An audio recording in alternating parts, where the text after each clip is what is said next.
Hello guys, welcome back to my channel Knowledge Shoko, channel yemunhu wese. So guys, today tiri pa Queen Chrome.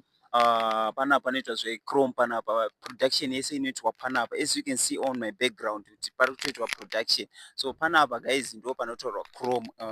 Endiraidzei zvakaita Chrome yacho iyi, ndo zvakaita Chrome yacho izvozvi. As you can see, ndo zvinenge zvakaita Chrome yacho. So vaitora apo pameshini apa muri kuonayo, ayo mashini aya muri kuona, varatidze anoona mamachines aya ndio ana achikuya Chrome yacho yakuyiwa then vakugadzira simbi.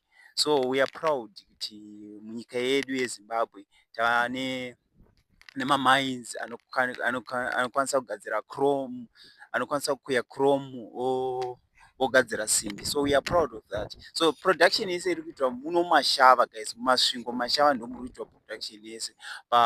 Queen Chrome mining ndo pazviri kuitwa panapa. As you can see machineries ese aya, matippers, vanhu vari kutoshanda avo. As you can see guys, kuti panapa ari kutoitwa production. So we thank kuti vanhu vazhinji vari kuwana mabasa panapa kumashava, vari kutowana mabasa. As you can see mamwe matrucks aya ari kutopinda.